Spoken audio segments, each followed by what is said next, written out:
Accounts का paper attempt करना कैसे है सर? तो देखो बच्चों, आपको अकाउंट्स का पेपर करने के लिए टोटल 6 क्वेश्चंस मिलेंगे, जिसमें आपको पता है क्वेश्चन 1 है कंपलसरी, और उसके बाद 5 क्वेश्चंस में से आपको कोई भी 4 क्वेश्चंस करने। तो पहली चीज़ तो ये कि जब आपको रीडिंग टाइम मिलेगा उसके अंदर आप अपने चॉइसेस के क्वेश्चंस को ज़रूर एलिमिनेट कर लेना कि कौन सा क्वेश्चन आपको नहीं करना। अब देखो करना कैसे है। सबसे पहली चीज़ तो देखो, जो क्वेश्चन 1 होता है उसमें आपको पता है ए पार्ट होता है 12 मार्क्स का, ट्रू एंड फॉल्स। मुझे ऐसा लगता है कि वो सबसे ज़्यादा वैल्यू फॉर टाइम वाला क्वेश्चन है।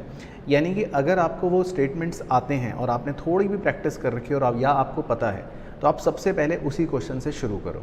एक तो क्वेश्चन 1 से शुरू करने से क्या होता है, एग्जामिनर को भी लगता है कि बच्चे में कॉन्फिडेंस है, और क्वेश्चन 1 आपको कंपलसरी है, करना ही है, चाहे आगे करो चाहे पीछे करो।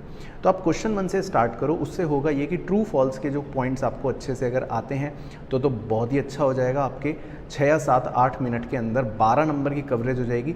और इनिशियली हमेशा ये ध्यान रखना, किसी भी एग्ज़ाम के लिए जब आप इनिशियली पेपर में बैठते हो तो जो शुरू के 5-10 मिनट होते हैं उसी में नर्व्स को हमें काम डाउन करने की ज़रूरत होती है। और नर्व्स काम डाउन तब होते हैं जब आप शुरू के 5-10 मिनट में जो फेमिलियर चीज़ें हैं एकदम से उन्हें सॉल्व करते हो, या ईजी चीज़ें करके एकदम से आपको लगता है चलो 3-4 क्वेश्चन 5 क्वेश्चन हो गए या 5 नंबर का कंप्लीट हो गया, तो वो कॉन्फिडेंस आ जाता है और हम नॉर्मल हो जाते हैं। तो आप क्वेश्चन 1 से ही शुरू करो मेरे हिसाब से। लेकिन अगर इन केस आपको लगता है कि क्वेश्चन 1 में बहुत ही नए पॉइंट्स हैं, ट्रू फॉल्स समझ ही नहीं आ रहे हैं, या बी और सी पोर्शन जो थ्योरी के हैं वो उसमें आपको कॉन्फिडेंस नहीं आ रहा है, तब आप 1 से स्टार्ट मत करना। तब आपको कहाँ से स्टार्ट करना चाहिए मैं बता देता हूँ, या फिर जिन्होंने 1 कर लिया उसके बाद क्या करना चाहिए वो मैं बता देता हूँ। तो देखो, फर्स्ट तो कंपलसरी करना ही करना है। अब जो आपके पास रिमेनिंग 5 क्वेश्चंस होंगे उनके अंदर जो क्वेश्चन 2 होता है, जनरली मैंने आपको बताया था, वो होता है स्टार्टिंग के चैप्टर 3, 4 या 5 में से। तो आप ऐसे एक नियम बना लो कि जो अगर आपका कोई क्वेश्चन ऐसा है जिसमें आपको सिंपली जर्नल करना है, यानी कि जिसमें बहुत बड़ा लेजर नहीं बनाना, अब चाहे वो रेक्टिफिकेशन का हो, बिल ऑफ एक्सचेंज का हो, या जिसमें आपको आप कह सकते हो BRS, जिसमें आपको सिंपली एक फॉर्मेट बनाना है, प्लस माइनस आइटम्स लिखने हैं और आंसर निकालना है, यानी जिसमें बहुत कम टाइम में आपको लगता है कि मेरे 10 नंबर आ जाएंगे और आप कॉन्फिडेंट भी हो, तो नेक्स्ट क्वेश्चन आप उसी से शुरू करो। पहले आप टाइम कंज्यूमिंग वाले क्वेश्चंस कभी भी मत करना, मैं बता देता हूँ।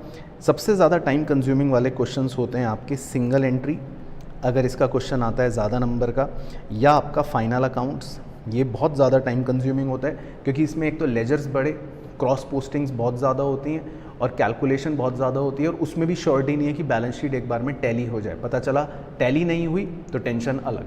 इन पर कभी भी स्टार्टिंग में अटैक मत करना, नहीं तो लेने के देने भी पड़ सकते हैं। आप सोचते हो कि क्वेश्चन आता है फटाफट हो जाएगा, लेकिन अगर फंस गए तो बहुत बुरा हाल हो जाएगा। तो इन पर अटैक मत करना। इसी तरह पार्टनरशिप, बहुत ज़्यादा श्योर हो तभी करना, नहीं तो पार्टनरशिप में भी टाइम लगता है, उसमें सारी चीज़ें बनाने को बोल देता है या जर्नल भी करने को बोल देता है। तो इन पर आप कोशिश करना कि स्टार्टिंग मत करना। And same goes for NPO के अंदर भी आपको हो सकता है इनकम एंड एक्सपेंडिचर, फिर बैलेंस शीट, फिर एक ओपनिंग बैलेंस शीट बनानी हो तो बड़ा टाइम लगेगा। इन क्वेश्चनों को लास्ट के लिए ही रखना, ताकि आप शुरू में इजी क्वेश्चंस करो, ऐसे क्वेश्चंस करो जिसमें कम करके भी 10 नंबर मिल रहे हैं। इन क्वेश्चनों को करके भी 10 ही मिलेंगे तो फ़ायदा नहीं है। अच्छा, एक अच्छा क्वेश्चन आप कर सकते हो क्वेश्चन 6, जो आपका कंपनी अकाउंट्स का होता है। अब कंपनी अकाउंट्स में फ़ायदा ये है कि उसमें आपको जनरली लेजर नहीं बनाना होता, शेयर्स के क्वेश्चन में जर्नल एंट्रीज करनी होती है, तो फिर भी कंपैरेटिवली टाइम कम लगता है। हाँ, कैलकुलेशन होगी, लेकिन वो मेंटल भी कर सकते हो, रिटर्न भी कर सकते हो। तो कंपनी अकाउंट्स का क्वेश्चन आप अपनी लिस्ट में 3rd या 4th नंबर पर रख सकते हो कि शुरू के क्वेश्चंस करने के बाद फिर आप 6th क्वेश्चन कर लो कंपनी अकाउंट्स का। बाकी लेंदी क्वेश्चन कोशिश करना लास्ट में ही करना। और एक क्वेश्चन आपको पता है आप चॉइस में उड़ा दोगे, तो वो बड़ी ध्यान से जब आपको टाइम मिलेगा उसमें सोचना क्रिटिकली कि कौन सा क्वेश्चन है जिसमें आपको लगता है कि टाइम बहुत ज़्यादा लगने वाला है और आप श्योर भी नहीं हो, तो उस क्वेश्चन को तो ऑब्वियसली आप अटैम्प्ट नहीं करोगे। तो पेपर को अटैम्प्ट करने के लिए ये तरकीब ज़रूर ध्यान रखना। और दूसरी चीज़, मैं वीडियो ख़त्म करने से पहले बता देता हूँ, जब भी आप पेपर अटैम्प्ट करो अकाउंटेंसी का, तो कोशिश करना कि हर सॉल्यूशन एक नए पेज से स्टार्ट करो, और जितना नीट हो सके उतना नीट काम करना है। नीटनेस इसलिए इंपॉर्टेंट है क्योंकि एग्जामिनर इरिटेट नहीं होगा, तो आपके पास होने की, अच्छे मार्क्स आने की प्रोबेबिलिटी बढ़ जाएगी। और लास्ट में ही अगर आपको जर्नल का फॉर्मेट या लेजर का फॉर्मेट बनाना हो, नरेशंस लिखनी हो, तो वो आप लास्ट के लिए भी छोड़ सकते हो, क्योंकि इनके अगर मार्क्स कटेंगे भी तो 1 या 2 कटेंगे।